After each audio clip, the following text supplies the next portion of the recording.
संकष्टी गणेश चतुर्थी व्रत करने से घर परिवार में आ रही विपदा दूर होती है।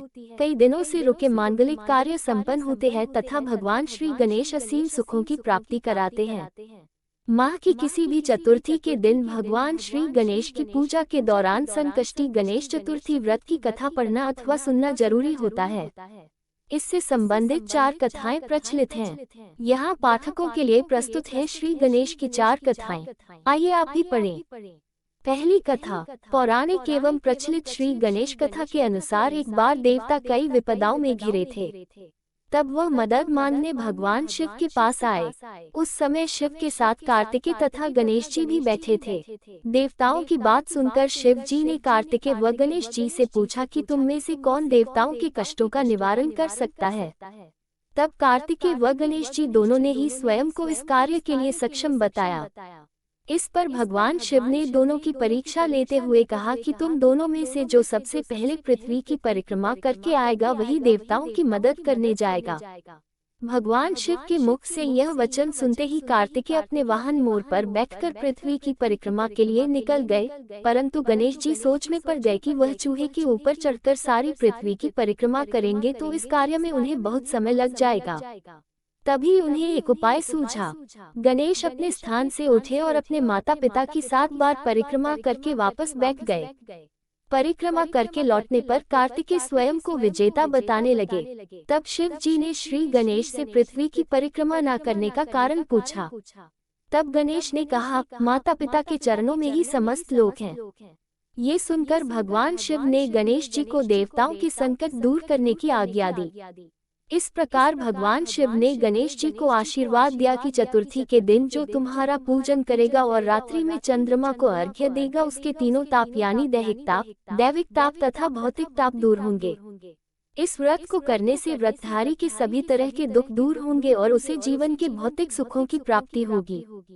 चारों तरफ से मनुष्य की सुख समृद्धि बढ़ेगी, पुत्र पौत्र आदि धन ऐश्वर्य की कमी नहीं रहेगी। एक समय की बात है, राजा हरिश्चंद्र के राज्य में एक कुम्हार था।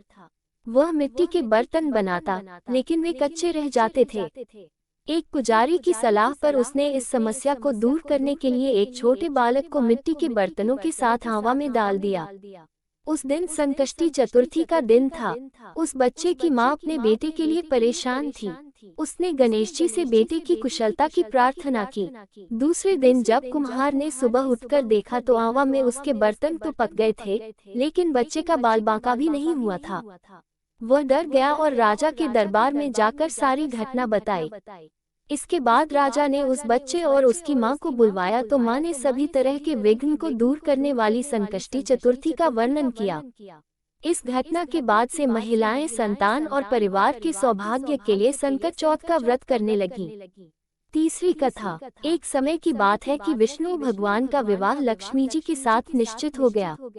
विवाह की तैयारी होने लगी। सभी देवताओं को निमंत्रण भेजे गए, परंतु गणेश जी को निमंत्रण नहीं दिया। कारण जो भी रहा हो, अब भगवान विष्णु की बारात जाने का समय आ गया। सभी देवता अपनी पत्नियों के साथ विवाह समारोह में आए। उन सब ने देखा कि गणेश जी कहीं दिखाई नहीं दे रहे हैं। तब वे आपस में चर्चा करने लगे कि क्या गणेश जी को नहीं न्योता है या स्वयं गणेश जी ही नहीं आए हैं। सभी को इस बात पर आश्चर्य होने लगा।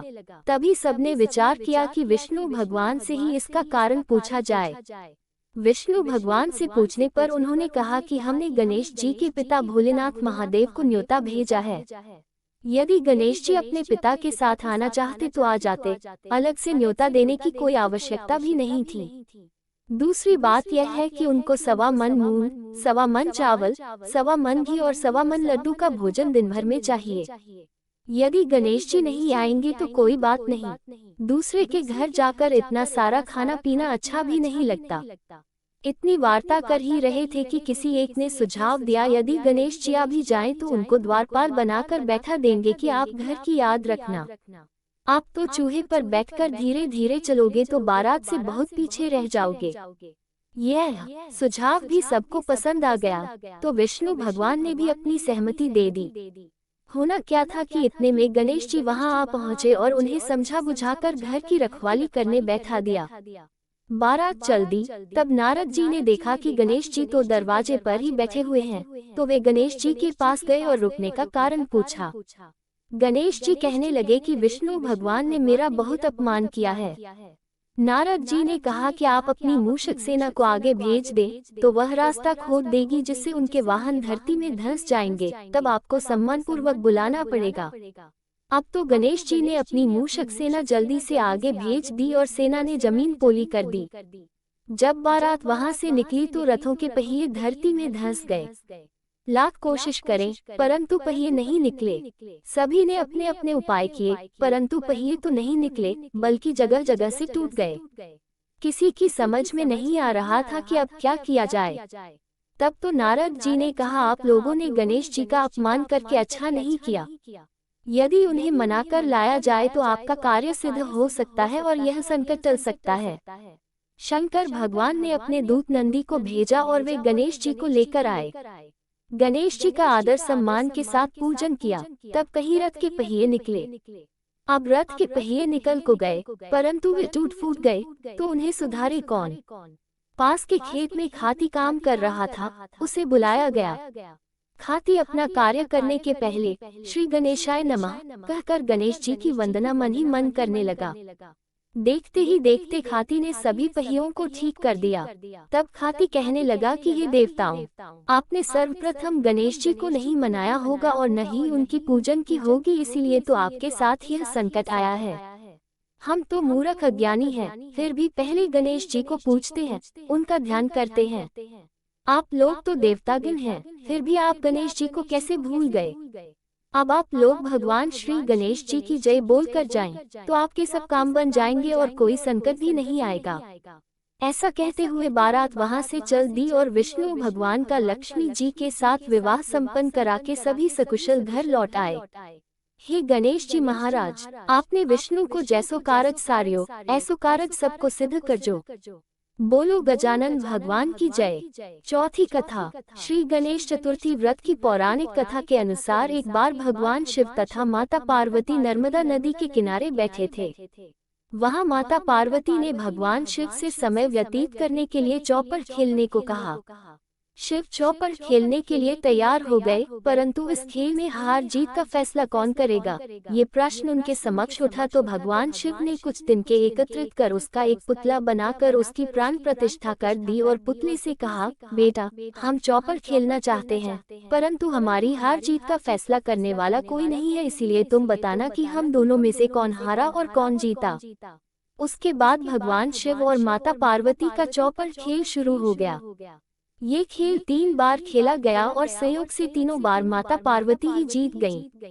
खेल समाप्त होने के बाद बालक से हार जीत का फैसला करने के लिए कहा गया, तो उस बालक ने महादेव को विजयी बताया। ये सुनकर माता पार्वती क्रोधित हो गईं और क्रोध में उन्होंने बालक को लंगड़ा होने, कीचड़ में पड़े रहने का श्राप दे दिया। बालक ने माता पार्वती से माफी मांगी और कहा कि यह मुझसे अज्ञानतावश ऐसा हुआ है, मैंने किसी द्वेष भाव में ऐसा नहीं किया। बालक द्वारा क्षमा मांगने पर माता ने कहा, यहाँ गणेश पूजन के लिए नाग कन्याएं आएंगी, उनके कहे अनुसार तुम गणेश व्रत करो, ऐसा करने से तुम मुझे प्राप्त करोगे। ये कहकर माता पार्वती शिव के साथ कैलाश पर्वत पर चली गईं। 1 वर्ष के बाद उस स्थान पर नाग कन्याएं आईं।